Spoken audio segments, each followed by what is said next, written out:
तो आइए कथा पे ध्यान दें। दुशासन दुर्योधन जो धर्म का सम्मान न करें, जो देवियों का द्रौपदी की भरी सभा में लाज उतारी गई, उसके बाद वन में गए थे। तो दुर्योधन वो है जो धर्म को न माने, और हम दुर्योधन नहीं हो सकते। देखिए मेरे भाई बहन, दुनिया में बहुत सारी चीजें हैं ऐसी। जिस समय वन में भ्रमण कर रहे थे तो एक बार कुंती मां को बड़ी जोर से प्यास लगी।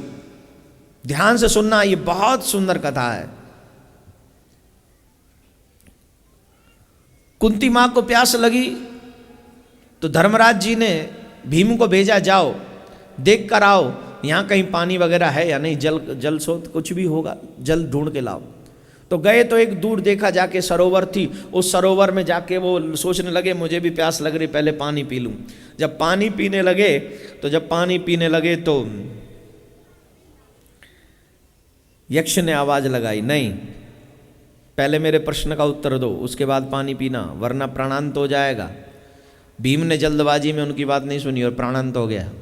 नकुल, सहदेव, अर्जुन चारों के चारों ऐसे ही समाप्त हुए।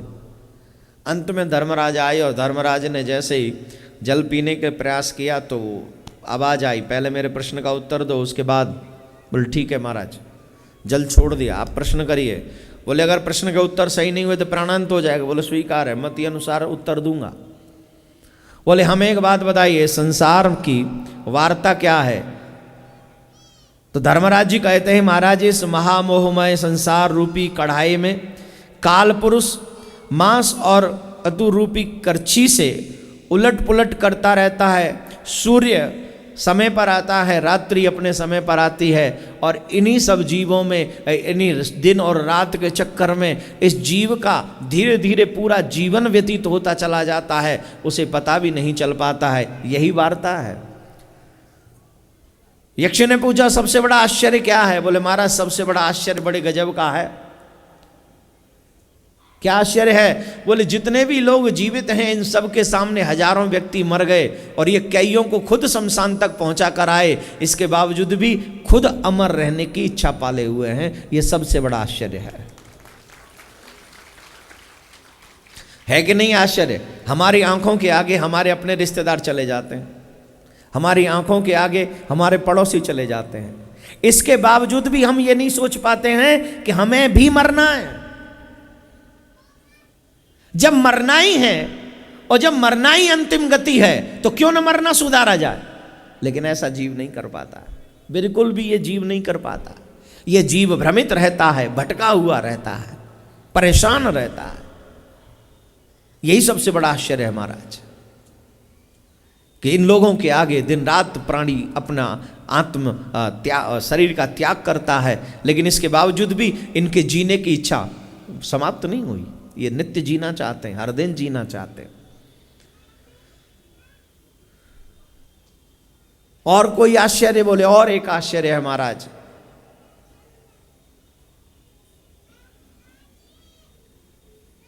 एक कुआं 4 कुओं को भर देता है, 4 कुएं मिलकर एक कुएं को नहीं भर पाते हैं। बोले इसका मतलब क्या हुआ? बोले कलयुग में ये स्थिति होगी माँ बाप की। जितने भी बैठे हैं ध्यान से सुन लीजिए, शादी के बाद सबको बच्चा चाहिए, बच्चा चाहिए तो कलयुग की कंडीशन भी समझ लीजिए।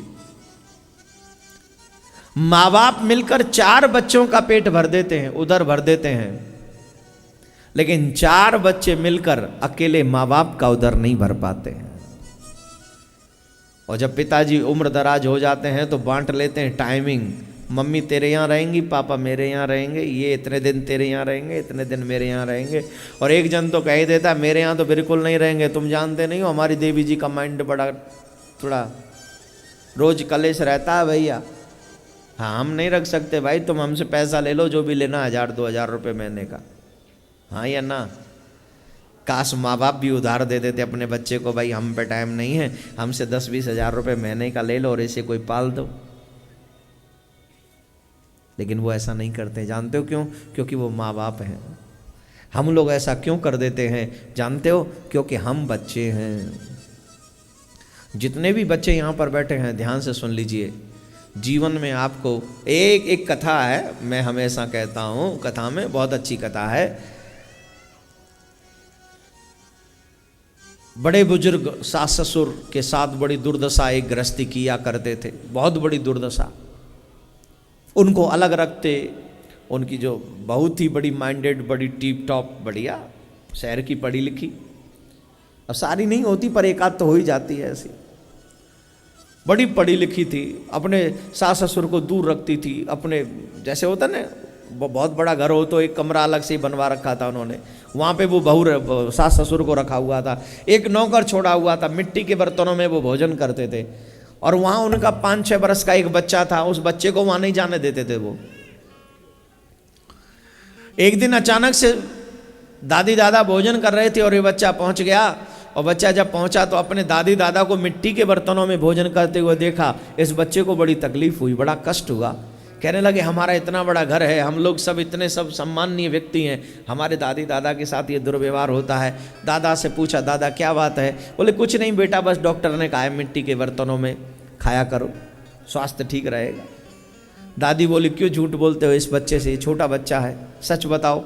बोले नहीं नहीं ये बच्चा है, इससे नहीं बोलना। अरे बोले दादाजी तुम्हें मेरी कसम, बताओ ना क्या हुआ। तो दादाजी ने बताया कि बेटा तुम्हारी माँ को ये पसंद नहीं है कि जिन बर्तनों में वो ग्रहण करती है उन बर्तनों में हम ग्रहण करें, और इसीलिए वो हमसे दूर रहती हैं, और ये सब पूरी स्थिति तुम्हारी माँ की वजह से। तो बच्चे को बड़ा बुरा लगा कि धिक्कार है, मैं ऐसी माँ की औलाद हूँ। उस बच्चे ने कहा दादाजी आप एक काम करना, कल इन मिट्टी के बर्तनों में जब भोजन आए तो इन बर्तनों को तोड़ देना। बोले बेटा फिर तो वो भी भोजन नहीं मिलेगा जो आज तक मिल रहा है। बोले तोड़ना तो सही, फिर मैं देखता हूं। कहा दूसरे दिन भोजन आया और उस बच्चे की बात मानकर दादाजी ने वो बर्तन जानबूझ के ऊपर से छोड़ दिए,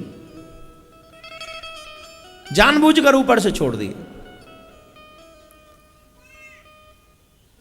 और जैसे बर्तन टूटने की आवाज आई, वो पढ़ी लिखी देवी दौड़ी दौड़ी आई और वो चीखने चिल्लाने लगी बड़ी जोर जोर से।